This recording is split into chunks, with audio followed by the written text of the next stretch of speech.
Welcome back to day 4 of the summit. Today we're exploring the journey. What do we take with us on the journey? What might we let go of? My name is Ali Smith from the Holistic Life Foundation. I'm here today with authors and wisdom teachers Caroline Welch and Dr. Dan Siegel.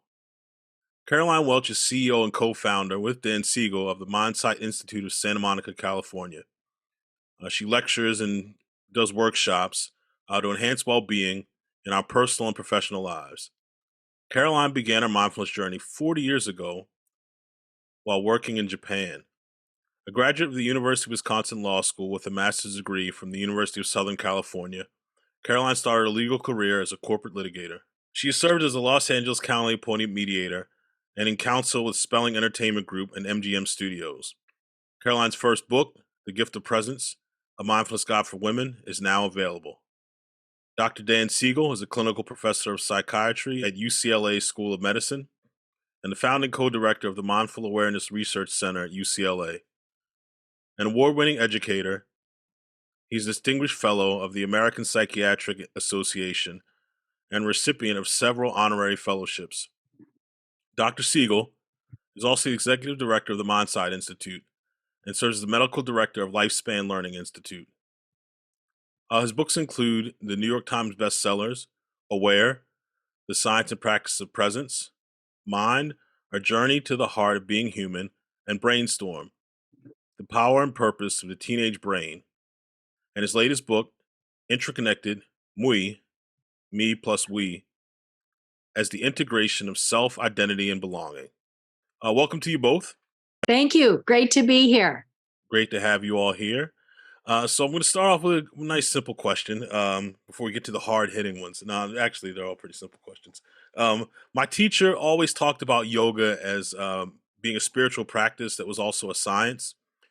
Dan, you began to bridge between the Western world of science and the Eastern world of mindfulness and Buddhist philosophy.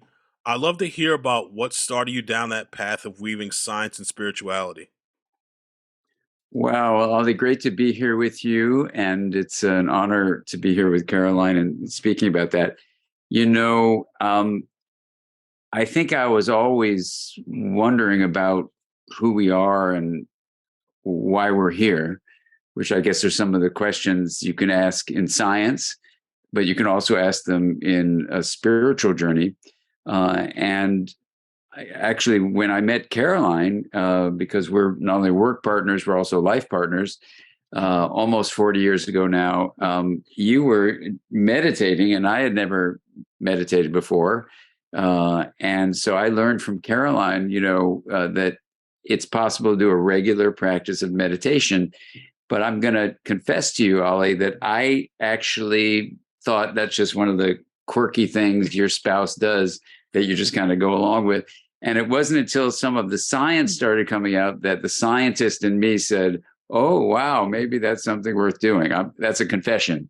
So once I started getting interested in that, it fit with some other things I had been doing, which were trying to think about what the mind is and, what a definition of the mind might be. And that led to this thing called a wheel of awareness.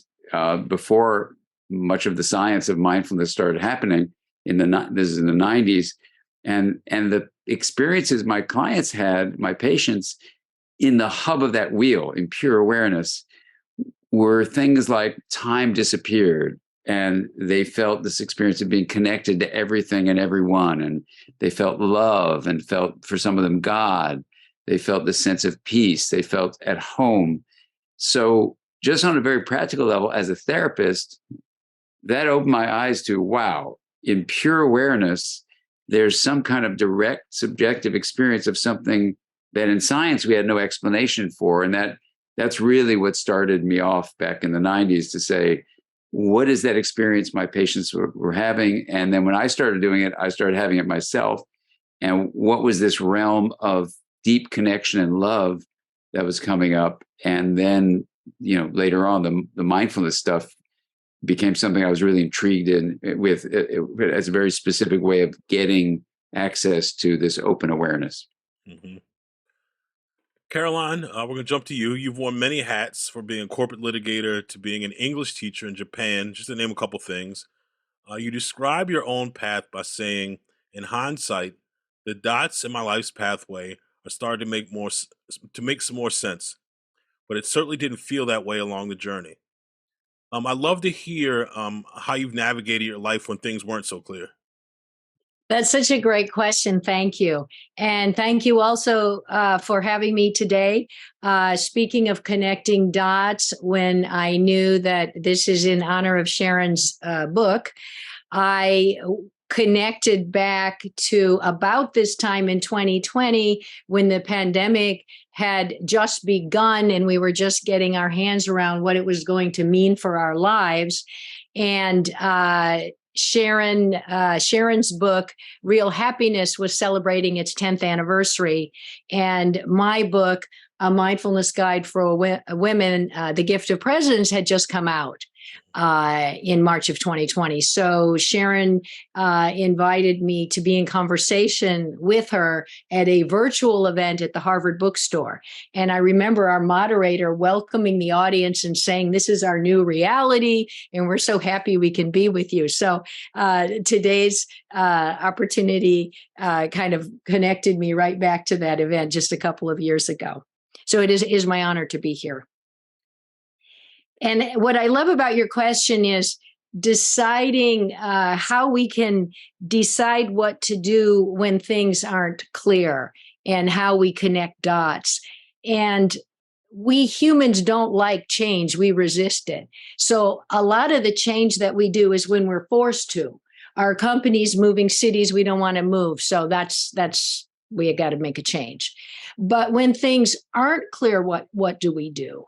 And there are many answers to that, but the 3 Ps have kind of guided me, and they are illustrated in my book. But the first thing is to look at, well, what is your purpose? What's meaningful to you? And what is important to do now and necessary to do now? Which kind of gets into another P, the P of pivoting and pacing. So I think the proactive pivoting that I talk about in the book kind of gives you an overall guide to what to do when things aren't clear. Like, take that moment. You're not being forced to make a change. You have really the hardest decisions when you don't have to do something. You're not escaping something terrible. And so then the opportunity becomes through a mindful awareness practice or other practice that helps you to focus. The question can become, what is it that makes sense for me to do? What are those things that percolate to the top? And that can give you guidance. And that might take hours, days, or months to figure out, depending upon the kind of decision you're trying to make. Hmm. All right. So one of the tools in our spiritual journey that Sharon talks about in her book, Real Life, is something called the window of tolerance. Dan, you originated this concept, the window of tolerance, almost 20 years ago. Can you tell us what it is and how you discovered it? Yeah, the window of tolerance is a term that I used in a book called The Developing Mind to try to describe for any of us as we're growing from childhood on, that there's a kind of a span, which I just called a window, in which you can tolerate. So that's the window of tolerance, something that you are focusing your attention on. So it could be, let's say, an experience in your life. So if someone's been traumatized, that window might be very narrow. So to talk about your relationships that betrayed you, you might go into either chaos or rigidity as you're talking about it because your window is very narrow. And in the course of therapy, the idea is that can you widen that window so that a person can stay what I would call integrated in a state of harmony, where they're basically differentiating different things and linking them and staying in this flow. It's kind of like a river, a flow of harmony that's flexible, it's adaptive, it's coherent, meaning it stays well together over time, it's energized, and it's stable. So that is an acronym, FACES, for what it means to be in the window. basically you feel it as a sense of harmony and vitality. So now what seemed to me as a therapist was my job was to really get connected with my clients, with my patients, and work with them, let's say, to talk about a traumatic event or talk about an emotion like anger or sadness or fear, and help them widen that window so that they stayed integrated. And some people have taken that concept and sort of simplified it as it's a window of tolerance that means on one side you're hyper aroused, the other you're hypo aroused, and that's one aspect of it. But it's more intricate and actually more useful when you think of it as chaos on one hand and rigidity on the other side of that window, because then you get a whole view into integration as what you're really trying to work to make this window wider. Sometimes it's hyperarousal, sometimes it's not, but chaos is really what we experience, or rigidity, when we're not doing well. So, I'm so happy Sharon found it useful. The window of tolerance is something anyone can use. We teach it to teachers in schools, to parents, to therapists. And what it does, it helps you know that depending on where you're at in your own journey of growth, a particular thing for you, Ollie, might be, you're fine with it, but maybe like the emotion of, I don't know, sadness, and maybe I'm not fine with it. So we're talking about the same experience. You're saying, I feel really sad. When I start getting in touch with sadness, I start getting either really rigid or just exploding with distress. So that chaos or rigidity means my window is really narrow, even though we're talking about the same thing. Your window is wide. You can stay with that presence of mind that in many ways you talk about in the gift of presence. That presence that Sharon also talks about is when you widen that window to experience whatever you're looking at, whatever you're remembering, whatever you're feeling, in a more integrative way. I like that.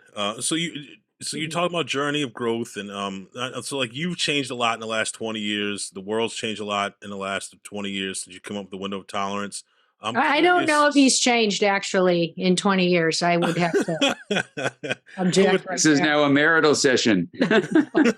Just kidding. Go on. Sorry to interrupt you. Well, hypothetically, if you had changed some, Yeah, there we go. That's a good reframe.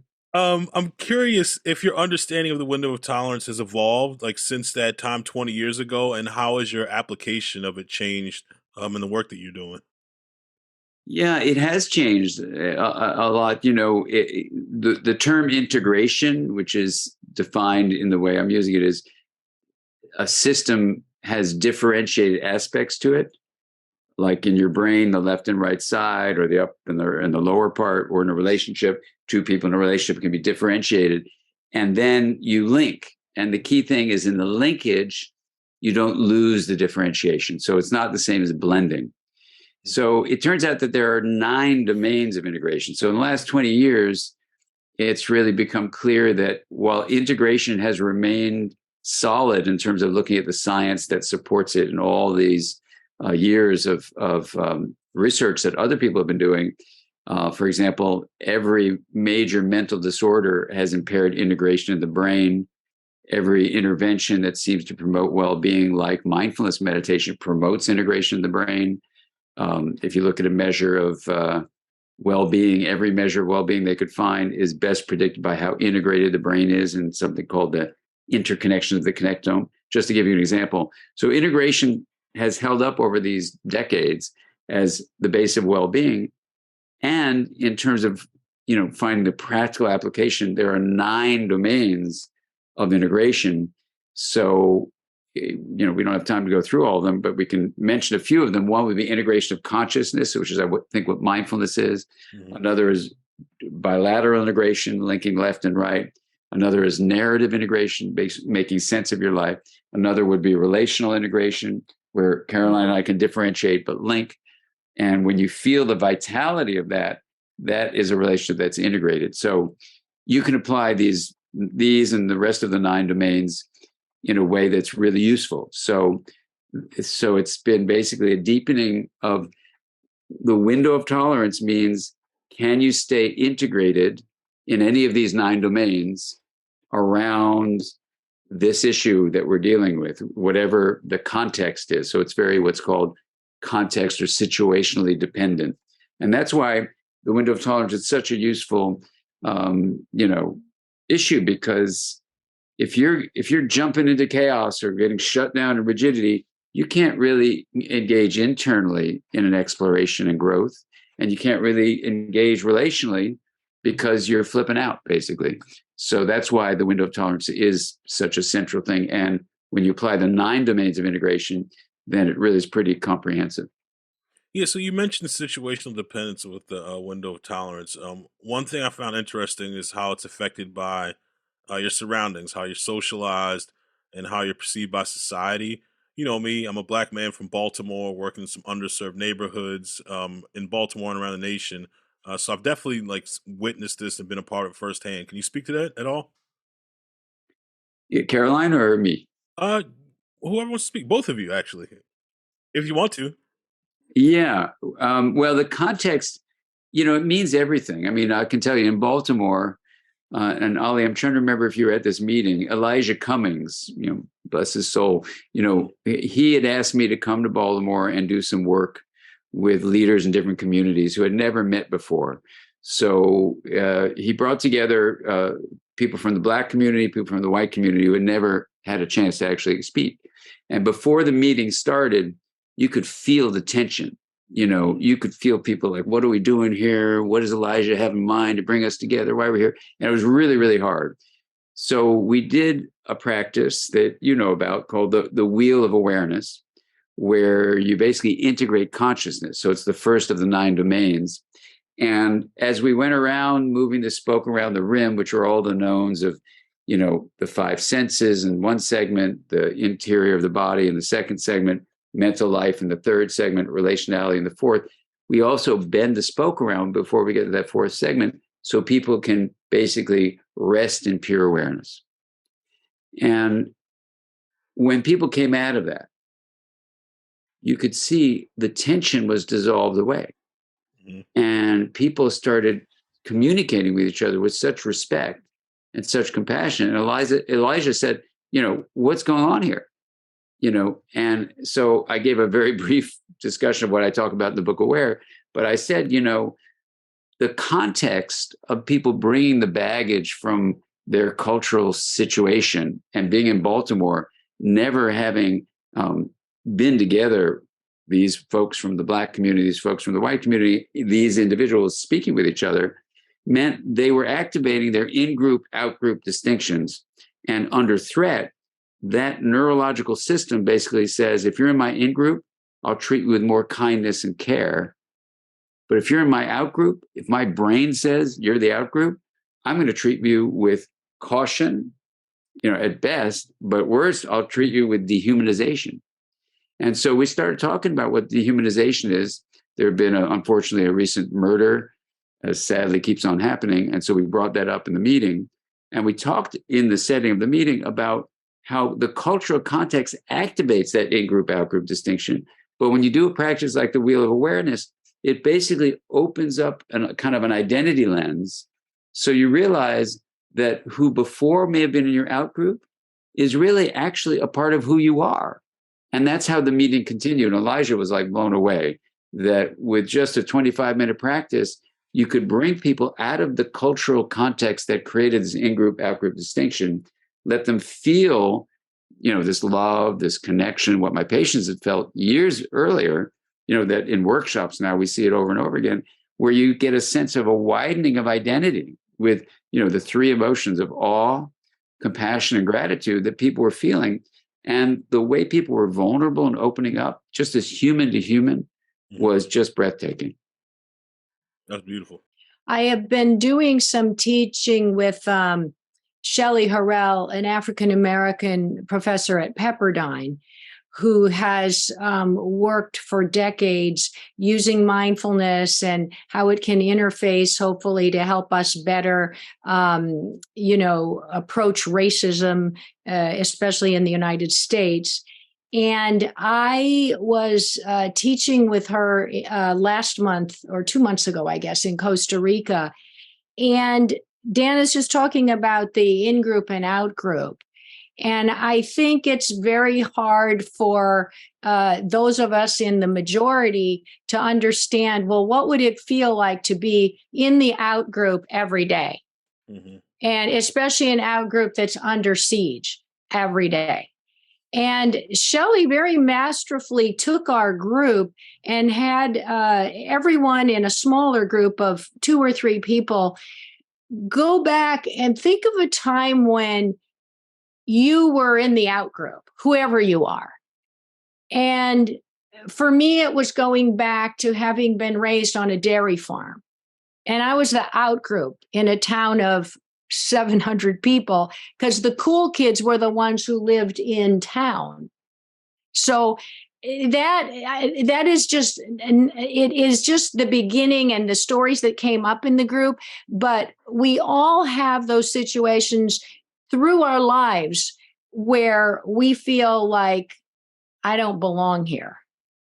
And so I think the more all of us can get in touch with those, or in particular for me as a white woman in the United States, to try to really get as best of an understanding and motivate change for myself and others, is to get very much in a sensory way also in touch with those times when we felt out. Mm-hmm. That makes total sense. Wow. Yeah. Yeah. So one, I guess another inspiring part to me about the window of tolerance is how it can expand over time. How can we increase our capacity to be with challenges? Because a lot of time we just shut down or get overwhelmed with them. And what are the most effective methods in doing that in each of your practices?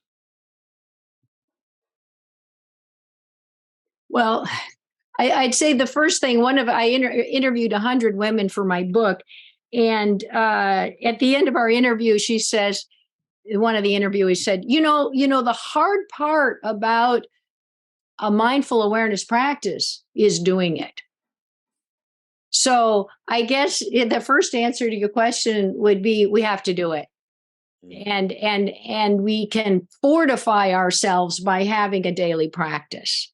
And we know now from the work of, for example, Amishi Jha at the University of Miami, and she's worked with the U.S. military and shown that 12 minutes a day of a mindful awareness practice can make a difference in how we approach the world. And I look at it kind of like a buffer. Like if I typically meditate in the mornings. On a day when I thought I was too busy to meditate in the morning, I can feel the difference because I've lost the buffer between me and what the world is going to send me that day. And that buffer, which is only a split second, can make the difference between what I might blurt out and what I might, with just that split second, say that I would be prouder of. So that would be the first thing that comes to mind in answer to your question. Yeah, it definitely strips away your force field if you can't get it done in the morning. Yeah. Say it again, Ellie, about a force field. I said it definitely strips away your force field if you can't do it in the morning. I know there'll be times I'll go into the office and life happens and I can't get to meditate. So I guess this is back when I was going to the office. Now I work from home mostly, but you get in there and then the weight of the world starts, that energy just starts to kind of infiltrate and you just start to feel a little heavy. And I would just stop, close my laptop and go back into the back boardroom, turn off the light and sit, meditate for a half an hour and then come back out and I'll be ready to deal with the world. Yeah. Yeah. Now that being said, a couple of things I would add here also is that we all, when it comes down, and I have in my book, in terms of meditating, because a lot of people struggle with, well, when do I do it? What is it? How long is it? And one thing is to select that time of day that's good for you. So it sounds like we're in sync. Morning is our time, but there are plenty of people who have chosen to have their practices in the evening or mid-afternoon or twice a day. I mean, we don't have all the data now on, well, is it okay if I meditate for 2 6-minute segments or divide it up. But I think the bottom line is the more mindful moments we can fully occupy, the better. And set ourselves up for success. Like our time we share apparently is the morning, but there will be those who like don't function well until noon or have more time in the evening. And another thing I would add is that attaching our practices to something that we always do can lift that burden of, oh, another to do, I got to meditate. So if you're always on a train for a commute, or you always turn off the light in the morning or night for your salamander, or there's something you always do. Salamander Ruby, one of my retreatants, told that beautiful story as she selected to be cued when she takes care of her salamander morning and night, and then takes a few minutes for herself. So that can also be very supportive of a daily practice. So, Caroline, in your book, The Gift of Presence, you write about finding purpose, but through a not so usual path. You share Bonnie Ware's findings about the top 5 regrets of the dying and how regret can help illuminate purpose. Could you share more about this? Yes. The first thing to say is that it's not so much regret as in regretting or wallowing in all the things we didn't do that would help us, but it's more I'm looking at it with the benefit of Bonnie Ware's book, and she served as a palliative nurse for decades and came away writing the 5 things she kept observing in her patients, what their regrets were at the end of their lives. And that made me think about the work of John O'Donohue, who is unfortunately no longer with us, but he was an Irish poet and Catholic priest. He saw thousands of persons on their deathbed, and he often commented on how he saw entire lives of people pass before their eyes on their deathbed, or saying things to relatives at those last few moments that had never been said in years during their lifetime. So this is very powerful, I think, in 2 ways. First, to look at a book like Bonnie's, where she points out the 5, which include staying in touch with friends, not working so much, getting in touch with what we want to do, not what our family wants us to do, not what the societal expectations are, just staying our own course and following our own purposes. So the other way, I think, aside from her resource, is just wherever you are in your life now. We've all lived I've lived several decades, a few decades. What regrets do you have as of this moment? And that can prompt us to think, okay, how do I want those next chapters to look? What do you look back on that you wish you had done a different way, or that you can now do differently now that you've brought some awareness to it? Mm-hmm. Thank you. Dan, I got another question for you. This question is kind of cool because I remember being at a conference in DC with you, and me, you, Ottman, and Andy walked to get lunch somewhere, and you were just about to start writing this book and talking about the concept of mui. So it's kind of cool to come full circle and be asking you this question. So your new book, Intraconnected, Mui, as the integration of self-identity and belonging. One of the topics you write about is the pandemic of loneliness. This was definitely illuminated during the pandemic, and for many, it continues to be such a relevant issue today. Can you tell us more about the term Mui and how to approach loneliness through the lens of Mui? Thank you, Ali. You know, the idea in the cultural context of the United States of a self being the individual is so ingrained in us that even if when you think about the word self, you go, of course, it's the person. You know, there's 3 selves here, Ali, Caroline, Dan, and, you know, anyone listening to us, they have the self in their body. And it started occurring to me that when you look at the anthropological studies of what's called self-construal, or the way we construct the idea of self, there are other cultures that are quite different. You know, in South Africa, for example, the way of life called Ubuntu, says that I am because we are, and so we need to understand that the self is culturally influenced. And when you look at the loneliness that exists in modern cultures, and I was once teaching with His Holiness the Dalai Lama, and I called it Western cultures, and he interrupted me and said, "Don't call them Western." And my 50-year-old son, pokes me and says, "Oh, the Dalai Lama got you." He goes, "This is now spread around the world. It's just the modern cultural way." And I said, "Okay, gotcha." So you won't hear me say Western, but in modern cultures, we have this view of the self as separate. So I started teaching these workshops called Me to We. And one of my students, who was from the Lakota tribe, she came up to me and she said, "You're really getting me upset because of the talk you're giving." I said, "What's upsetting about it?" She said, "You have a talk called Me to We, which implies getting rid of me and only going to we." And I go, "That's not what I mean."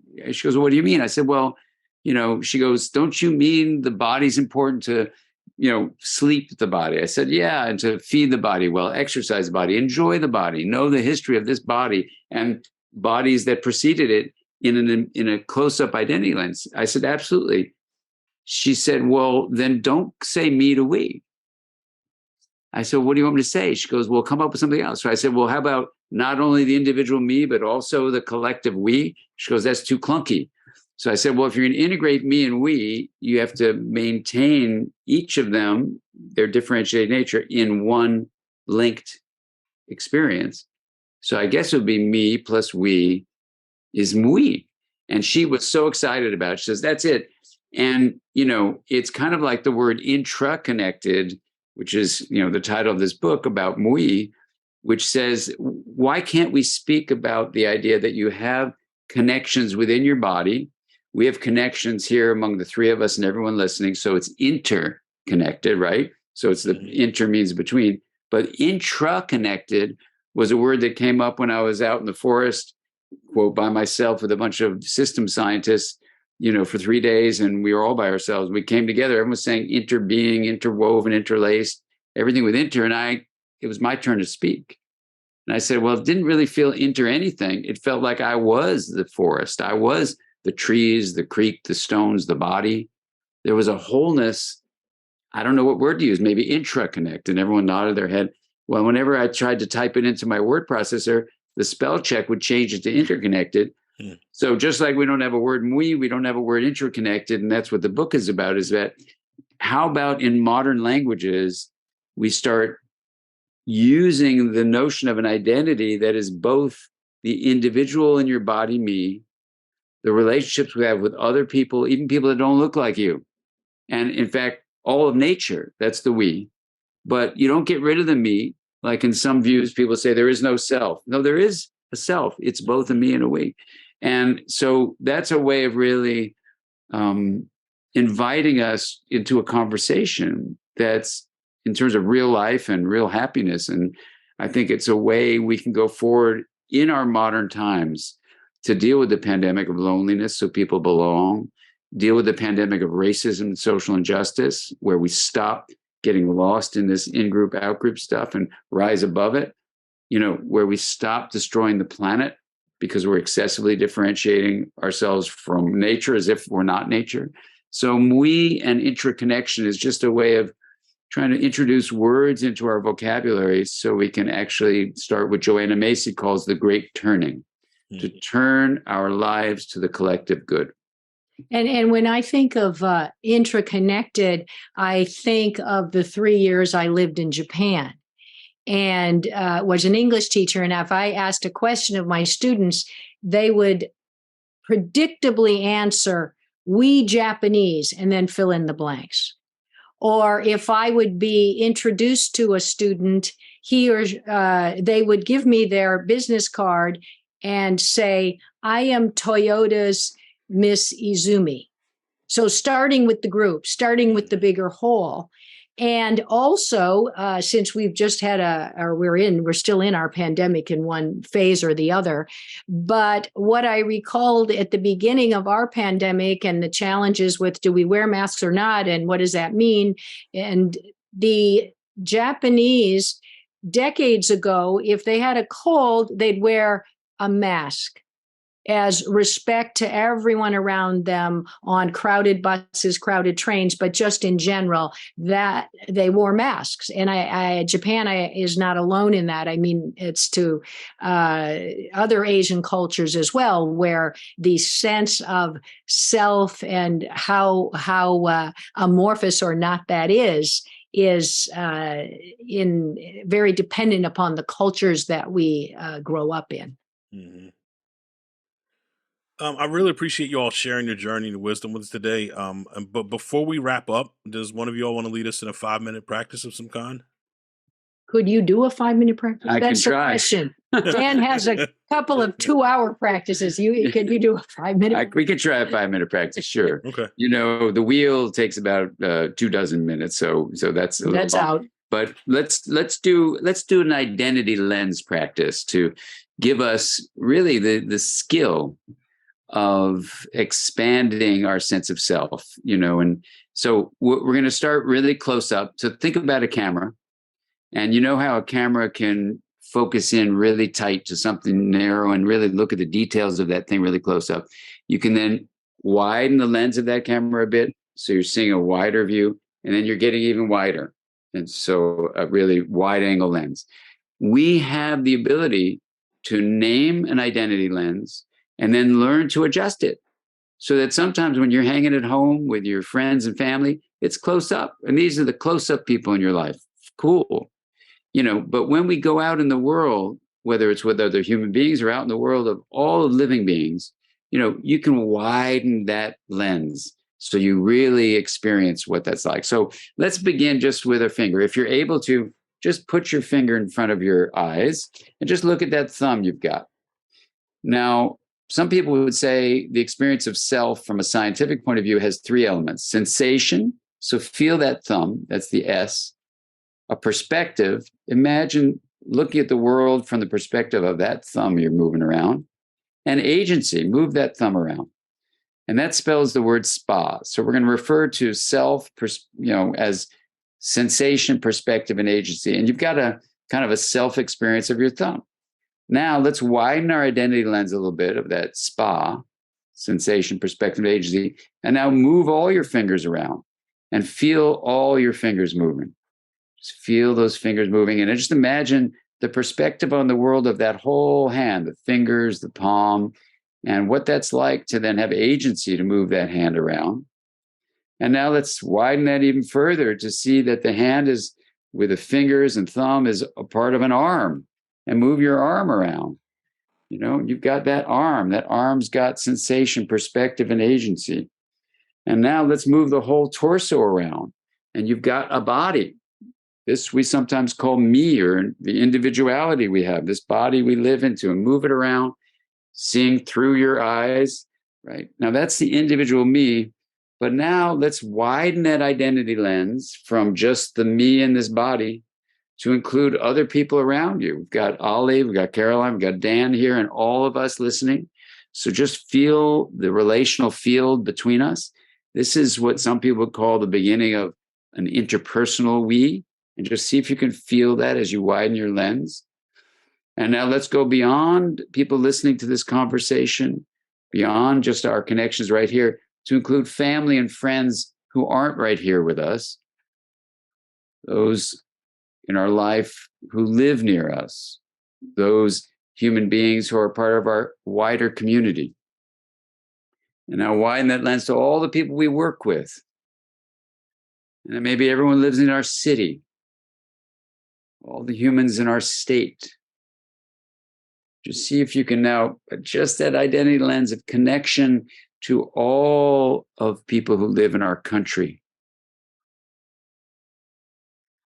And widen it further still to a connection to all 8 billion of us, our whole human family. And just feel yourself in that body, realizing you are a part of this larger whole of humanity. Now let's adjust that lens even wider still to include all living beings. And just feel not only the connection, but the identity, the sensation, feeling of being a living being on earth, the perspective, how we see out into the universe and realize the preciousness of life here on this planet, this home we've named planet Earth. And then the agency that we can act on behalf of all living beings.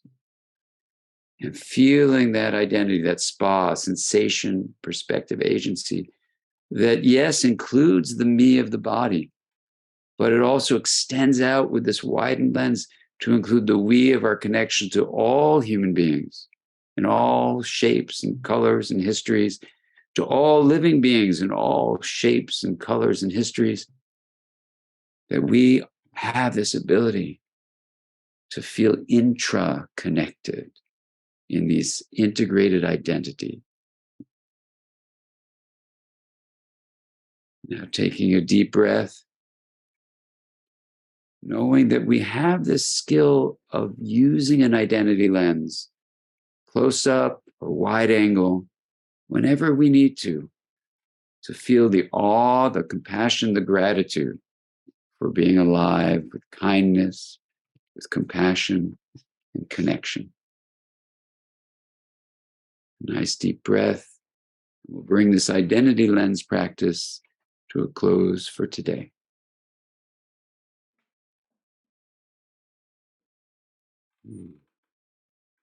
That was dope practice. Thanks, Dan. And thank you both for your time with us today. I appreciate you both and having a chance to learn from each of you. And for you all to, I heard you all don't do too much together. So for you all to come Our together. second appearance together. Yeah. All right. In 8 years. We differentiate and we link. Rarely. No. Well, in real time. Yes. No, we work together here at the Mindsight Institute. But thank you all for taking the time to come and talk together. We really appreciate it. And to find out more about these two amazing human beings and wonderful teachers, you can visit their websites, CarolineWelch.com, drdansiegel.com, and MindsightInstitute.com. Thank you all very much, and definitely appreciate spending time with you all. Our pleasure. Thank you. Thank you. Thank you.